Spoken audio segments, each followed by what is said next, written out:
ماشاءاللہ آج سبحان اللہ بیٹھو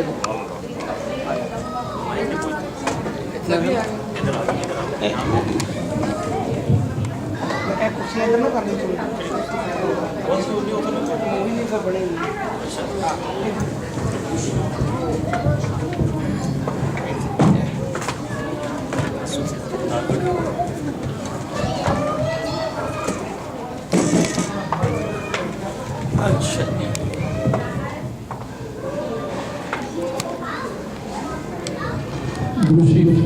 صلی اللہ علیہ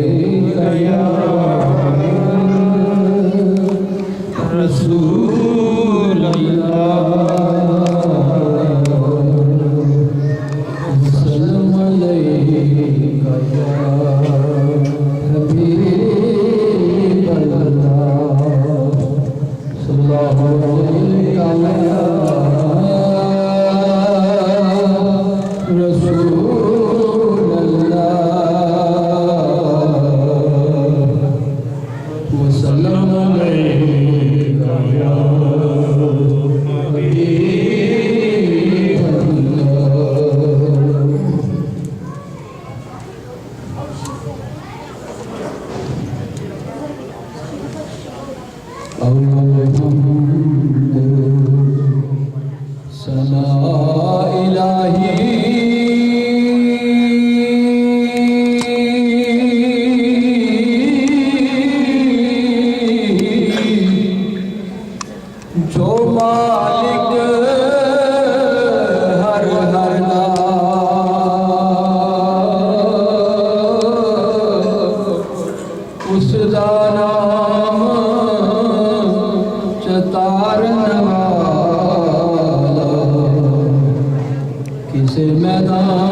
ہر دم وگدا تیرا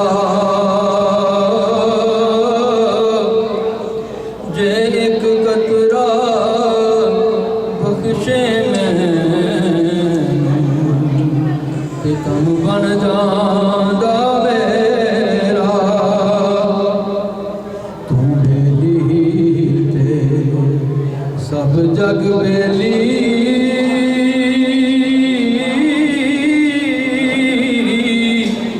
تے میں بھی آکھاں بیلی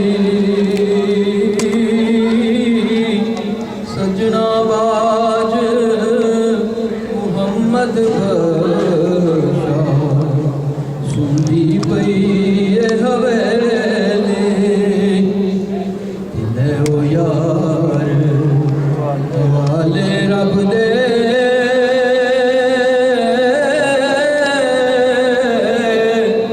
تے میلے چار دناں دے تے اس دن عید مبارک ہو سی جس دن پھر ملیں گے صلی اللہ علیہ یا رسول اللہ سلام علیہ یا حبیب لو مدینے کی تجلی سے لگائے ہوئے ہیں لو مدینے کی تجلی سے لگائے ہوئے ہیں دل کو ہم مطلع انوار بنائے ہوئے ہیں لو مدینے کی تجلی سے لگائے ہوئے ہیں ایک جھلک آج دکھا گنبد خضرا کے مکین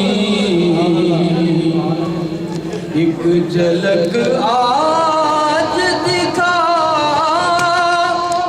گنبد خضرا کے مکین کچھ بھی ہے دور سے دیدار کو آئے ہوئے ہیں کچھ بھی ہے دور سے دیدار کو آئے ہوئے ہیں لو مدینے کی تجلی سے لگائے ہوئے ہیں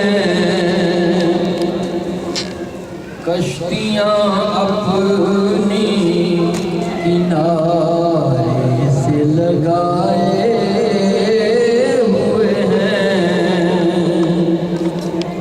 کشتیاں اپنی کنارے سے لگائے ہوئے ہیں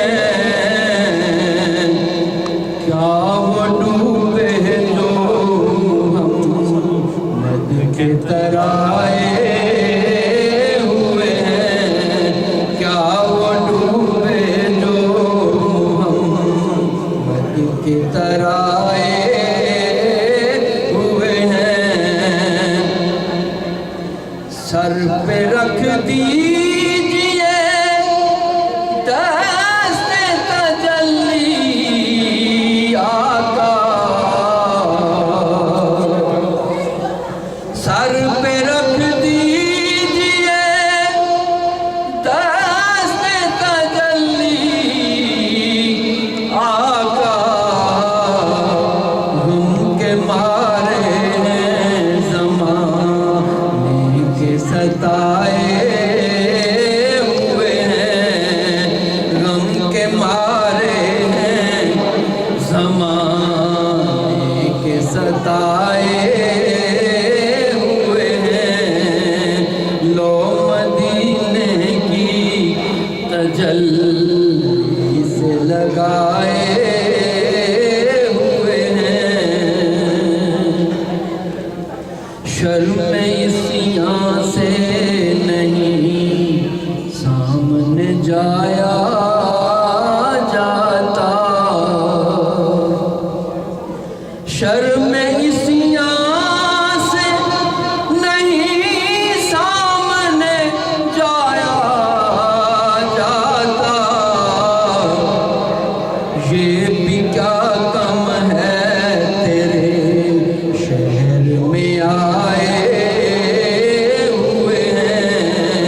تجلی سے لگائے ہوئے ہیں.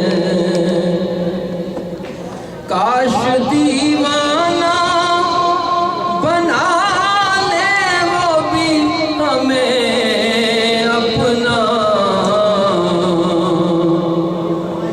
کاش دیوانہ بنا لے وہ بھی ہمیں اپنا. ایک دنیا کو جو دیوانہ بنائے ہوئے ہیں. ایک دنیا کو جو دیوانہ بنائے ہوئے ہیں. اگلا شعر قابل ہو رہے ہیں. قبر کی نیند سے اٹھنا تو کوئی آسان نہ تھا. قبر کی نیند سے اٹھنا تو کوئی آسان نہ تھا. ہم تو محشر میں انہیں دیکھنے آئے ہوئے ہیں. ہم تو محشر میں انہیں دیکھنے آئے ہوئے ہیں.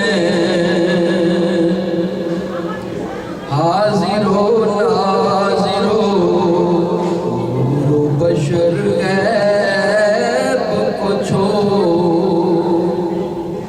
حاضر و ناظر ہو نور و بشر و غیب کو چھوڑ. شکر کر وہ تیرے عیبوں کو چھپائے ہوئے ہیں. شکر کر وہ تیرے عیبوں کو چھپائے ہوئے ہیں.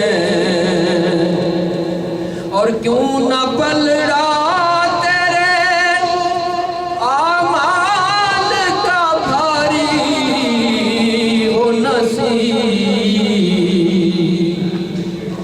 کیوں نہ پلڑا تیرا اعمال کا بھاری ہو نصیب.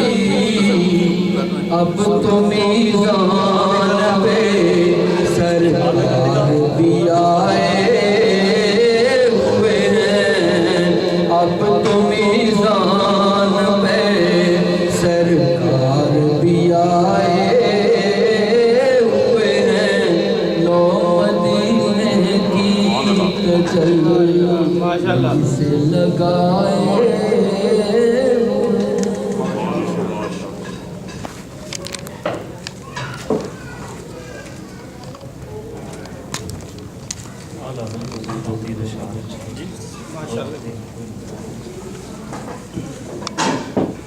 صلی اللہ علیہ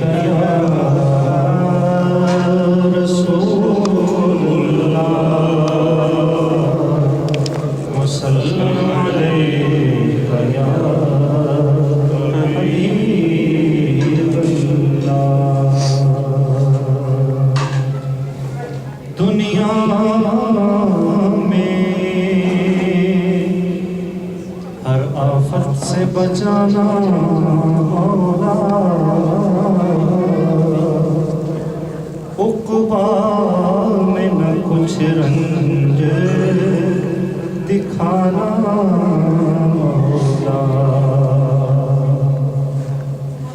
بیٹھوں جو درے پاک پیغمبر کے حضور. ایمان پہ اس وقت اٹھانا مولا. صلی اللہ علیہ رسول اللہ وسلم علیہ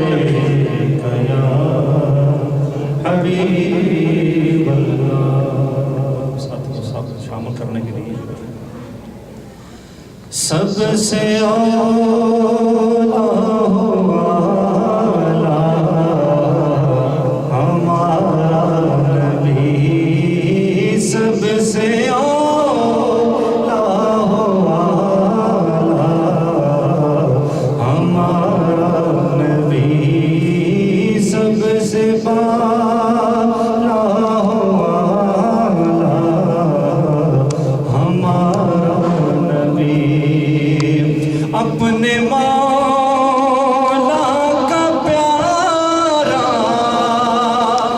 ہمارا نبی، دونوں عالم کا دولہ ہمارا نبی، دونوں عالم کا دولہ ہمارا نبی، جیسے سب کا خدا ایک ہے ویسے ہی، جیسے سب کا خدا ایک ہے ویسے ہی، ان کا ان کا تمہارا ہمارا نبی، ان کا ان کا تمہارا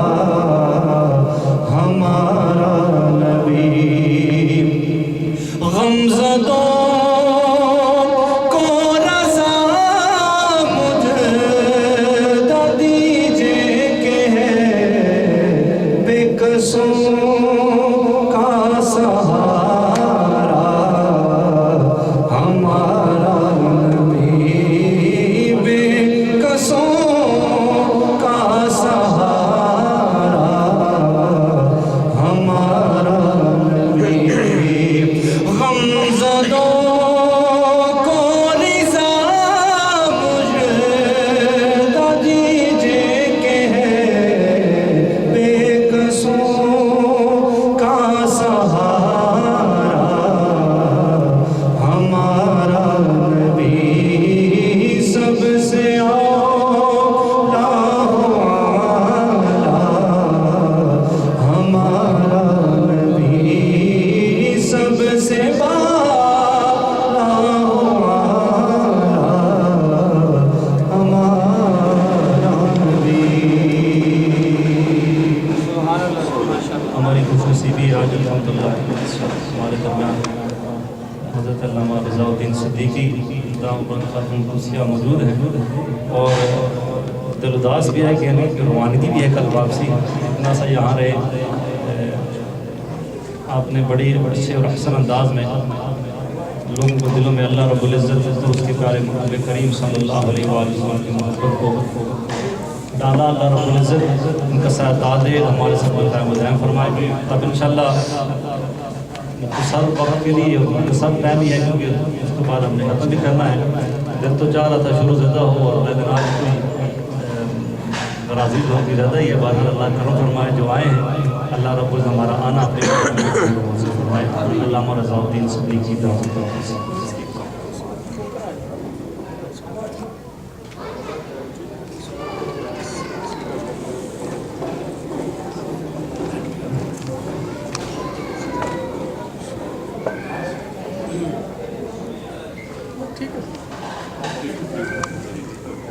ماحول ہے۔